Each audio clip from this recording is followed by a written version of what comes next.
I wasn't prepared for the emotional roller coaster.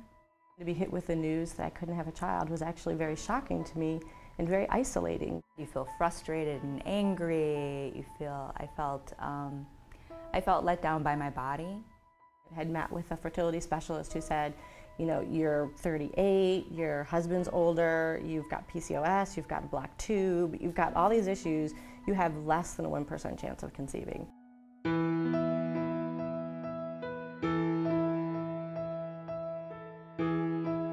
Both my husband and myself had medical reasons that made it much more difficult for us to conceive a child. You know, I felt very out of control. I felt like, why is this happening? You know, and then you think about the rest of my friends and stuff, and are also, you know, macho and everything, and then hear that they're not having the same kind of issues kind of, you know, bothered me as well. We had tried to conceive for, I think, 14 months, maybe 12 months, and nothing was happening.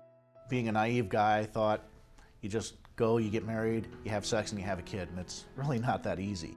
During my first IVF cycle, I had learned about pulling down the moon and started learning about acupuncture treatments and yoga for fertility.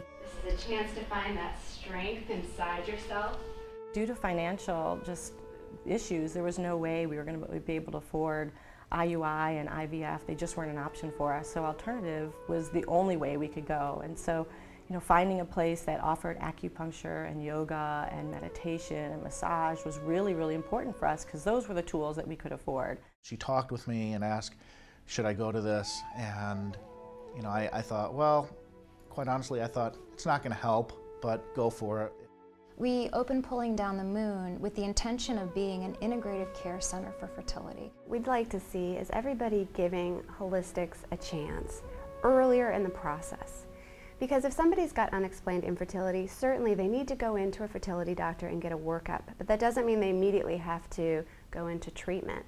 We should at that point, take time to look at the lifestyle, look at stress, look at diet, look at whether they're exercising too much or too little, and then make corrections before we go deeper into the process. So you need to be in an environment where you're nurtured and comforted and feel like you're in community with other women going through similar things. What we like to say at Pulling Down the Moon is that, you know, when these women are at wit's end and they're dropping out of their treatment because they just can't take it anymore, we're there to really help them pick up the pieces.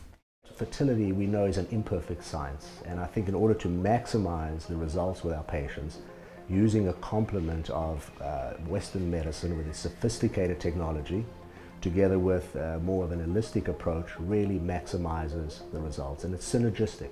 I've seen patients where the science always doesn't make sense, the numbers don't always correlate, but patients succeed because they are adding that holistic side to it as a complement.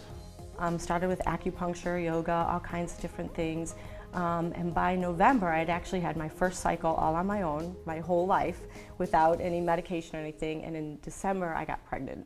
He and I both began a regimen of acupuncture treatments.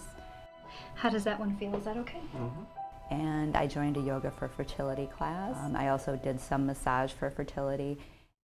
If you're getting a massage for fertility, there's 4 different areas that the massage can really address. The first is to cleanse the body and detoxify your system. The second would be to help to increase blood flow, especially to the uterus, the ovaries.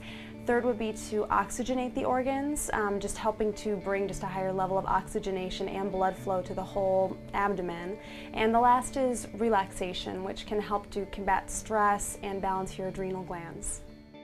It was incredible, the difference between our first IVF cycle and the second IVF cycle, just how it was on me and how us as a couple, it was night and day. I'm under a ton of stress with my job, so what it helped is, it helped to release a lot of tension that I had. Okay. All right, Luke, go ahead and take a deep breath in and out. It was so great to come and share all my thoughts and realizing that I wasn't crazy with what I was thinking and I wasn't alone. That group really became my safe haven once a week to just go and feel like I could be me and be accepted for where I was at. Something magic happens when you put the women in a room together and you start to teach and you use the yoga as a way to begin the conversation. We have an intention to our classes, and we actually make a point through our classes to take people out of just the body, because yoga is so much more than the physical postures and the physical body. We're talking about breathing, we're talking about meditation, we're talking about big picture issues of what is our attitude about this journey? How do we see ourselves? There are some things that are universal for all fertility patients. They want to be less stressed, they want to feel supported, and they want to feel healthy. And I am absolutely convinced that holistic therapies can achieve that for them.